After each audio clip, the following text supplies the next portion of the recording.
केमती द्वार फिटा होउची आग कहिबे श्रीजुक्त वीरेंद्र नारायण गोछिकार 1990 मसीह से महाप्रभुंकर बड़ द्वार प्रतिहारी सेवा करि आछुचंती एवं ता सहित से होचंती मध्य नायक गोछिकार जय विजय द्वार रे जो गोछिकार माने तांकर सेवारे नियोजित होती तांकर से नायक मुख्य अटंती एवं से मध्य मंदिर रे कार्यालय अधीक्षक पदवी निकट में अवसर ग्रहण करचंती जदि सेवा निरंतर भाव में प्राय 32 वर्ष धरी तांकर सेवा से निर्वाह कर सारे मुझे समस्त की कहबी हरिबल हुलहुली दे तांको आमे मंच निकट को डाकिबा से आपण को से तांकर दिव्य सेवानुभूति संपर्क रे वक्तव्य रखिबे एवं ता परे परे जेमती द्वार फिटा संपर्क रे से कहि सारिबे मु तांको गोटी अनुरोध करिवि से टिके समस्त विषय न कहले मध्य गोपनीय नीति हेइथिले मध्य टिके केमती मणिमा डाक दियंती समस्ते शुणिमे तेणु से मणिमा डाक से टिके कहबे केमती मंदिर भितरे जोठी की रत्न सिंहासन निकट रे डाकिबे सेतोळे केही नथिबे 5 जण मात्र सेवायत थिबे भीतरछ महापात्र आउ तांकर किए किए रहंती से मध्य से संपर्क रे कहिबे जो सेवक माने अखंड सेवक हंतु अखंड मेकअप हंतु बा पालिया प्रतिहारी हंतु से छामु द्वार दे केमती जानती केमती कौन से भीतर रहस्य आम महाप्रभु को टिके आमे सुनिले कृतार्थ हबु अनुरोध करिवि श्री वीरेंद्र नारायण गोछिकार वरिष्ठ पालिया प्रतिहारी सेवक जय जगन्नाथ।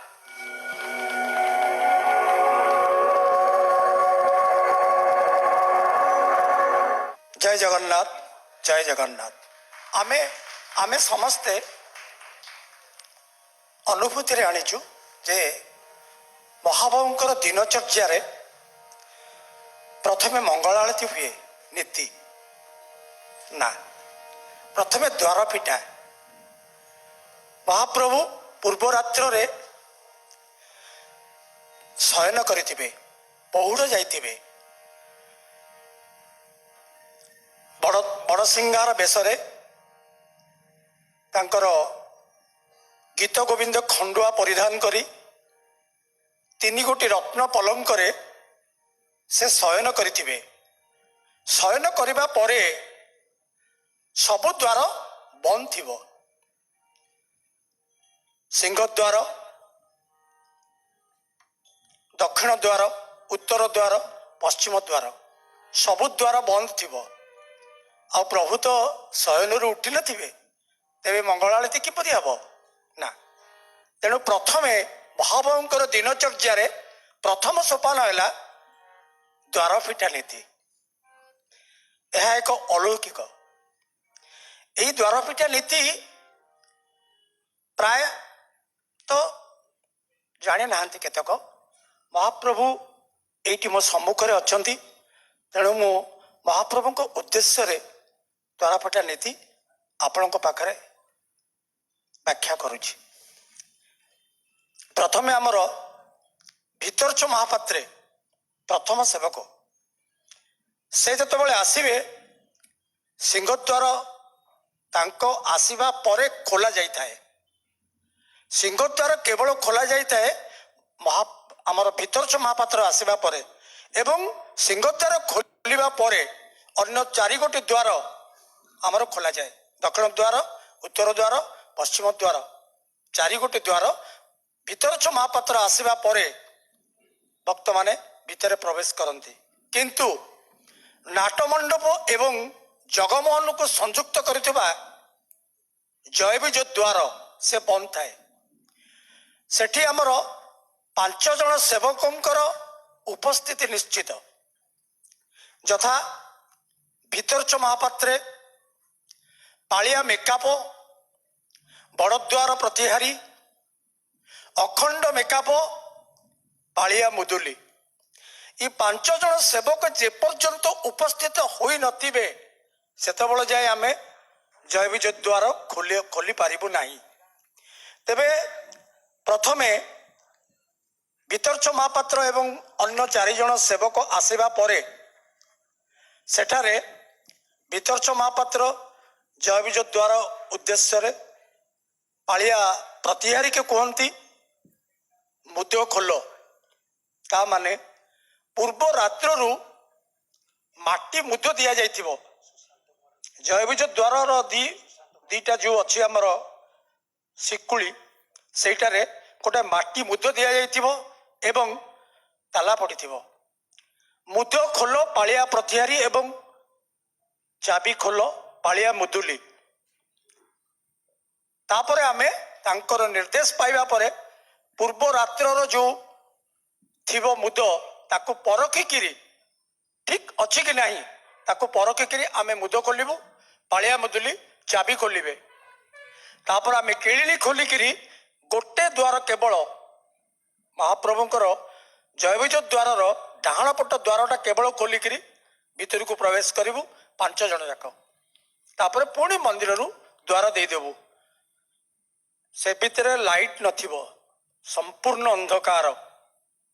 ସେଇ ଅନ୍ଧାର ଭିତରେ ଆଜିର ଦୁନିଆରେ ବି ଆଜିର ସମୟରେ ବି ସେ ସମୟରେ ଅନ୍ଧାର ଥାଏ। ବର୍ତ୍ତମାନ ବି ଅନ୍ଧାର ଅଛି। ସେତେବେଳେ ଅଖଣ୍ଡ ମେକାପ ଆମକୁ ଦବ ଗୋଟେ ଦୀପ। ସେଠି ଆମେ ସେଇଟାକୁ ଧରିକିରି ଭିତର ଶୋଧ କରିବୁ। କାଳେ ଜଗମୋହନ ଭିତରେ କ'ଣ କୋଉଠି କ'ଣ ପଡ଼ିଥିବ କ'ଣ ନାହିଁ ତାକୁ ଆମେ ଶୋଧ କରିବୁ। ଶୋଧ କରିବା ପରେ ତାପରେ ଭିତରଛ ମହାପାତ୍ର ଏବଂ ମେକାପ ଏବଂ ଅନ୍ୟାନ୍ୟ ସେବକଙ୍କୁ ଯେଉଁ 5 ଜଣ ସେବକ ଆମକୁ ପୁନଃ ଜୟବିଜ ଦ୍ୱାର ପାଖରୁ କଳାହାଟ ଦ୍ୱାର ପର୍ଯ୍ୟନ୍ତ ଯିବୁ। କଳାହାଟ ଦ୍ୱାର ଯୋଉଟା ଆପଣ ମାନେ ଜାଣିଥିବେ, ଯୋଉଟା କି ଭିତର ଗମ୍ଭୀରାର ଉପର ଦ୍ୱାରଟାକୁ କୁହନ୍ତି କଳାହାଟ ଦ୍ୱାର, ଯାହାକି ବର୍ତ୍ତମାନ ବି ସେଇଟା ବନ୍ଦ ଥିବ। ସେତେବେଳେ ଯାଏ ବନ୍ଦ ଥିବ। ଯେମିତି ଜୟବିଜ ଦ୍ୱାର ଖୋଲା ପୂର୍ବରୁ ଭିତରଛ ମହାପାତ୍ରଙ୍କ ନିର୍ଦ୍ଦେଶ ଦେଇଥାନ୍ତି ମୁଦ୍ୟ ଖୋଲ ପାଳିଆ ପ୍ରତିହାରୀ ଏବଂ ଚାବି ଖୋଲ ପାଳିଆ ମୁଦୁଲି, ସେହିପରି କହିବେ ଆମେ ମୁଦ୍ୟ ଖୋଲିବୁ ଏବଂ ପାଳିଆ ମୁଦୁଲି ଚାବି ଖୋଲିବ। ଅଳ୍ପ ଦ୍ୱାର ମେଲା ରଖି ଟିକେ ଜଷ୍ଟ ମେଲା ହବ। ମେଲା ହେଲା ପରେ ଯେଉଁ ପୂର୍ବ ରାତ୍ରରୁ 3 ଗୋଟି ରତ୍ନ ପଲଙ୍କରେ ଯେଉଁ ମହାପ୍ରଭୁ ନିଦ୍ରା ଯାଇଥିବେ, ଶୟନ କରିଥିବେ, ତାଙ୍କୁ ଆମେ ଉଠେଇବୁ, ଉଭା କରିବୁ ରତ୍ନ ସିଂହାସନ ଉପରେ। ସେଇ ସମୟର ଯେଉଁ ଆମେ ମଣିମା ଡାକ ଦଉ, ଆପଣମାନେ ଅନ୍ୟ ସମୟରେ ଚନ୍ଦନ ଲାଗି ସମୟରେ ଅନ୍ୟ ସମୟରେ ମଣିମା ଡାକ ଶୁଣିଥିବେ, କିନ୍ତୁ ସେଇ ସମୟର କଳାହାଟ ଦ୍ୱାରର ମଣିମା ଡାକିବା କେବେ ଆପଣ ଶୁଣିପାରିନଥିବେ, କାରଣ ସେଟା ଭିତରେ ଗୋପନରେ ହୁଏ। ମୋର କହିବାର କଥା ନୁହେଁ ଯଦିଓ, ତଥାପି ମହାପ୍ରଭୁ ଏଠି ଅଛନ୍ତି, ତାଙ୍କରି ଉଦ୍ଦେଶ୍ୟରେ ମୁଁ ପଦେ ବିପଦ ତା ଦେହରୁ କହୁଛି।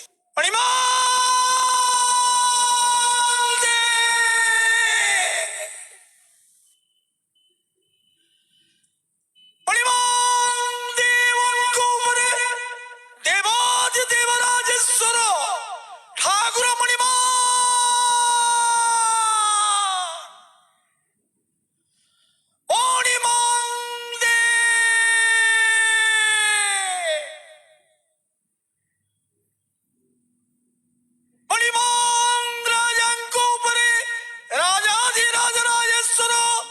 ଠାକୁର ମଣିମା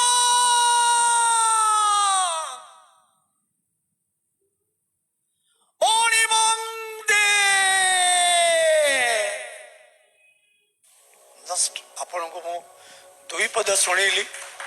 ଅନ୍ୟ ଜିନିଷ ସମସ୍ତ ଶେଷ କରିବା ମୋ ପକ୍ଷରେ ମହାପ୍ରଭୁଙ୍କ ସମ୍ମୁଖରେ ବୋଲି କହିଦେଉଛି, ଅନ୍ୟମାନେ ମୁଁ କହିପାରୁନି। ତେଣୁ ଧନ୍ୟବାଦ ସମସ୍ତଙ୍କୁ। ଜୟ ଜଗନ୍ନାଥ, ଜୟ ଜଗନ୍ନାଥ, ଜୟ ମହାପ୍ରଭୁ।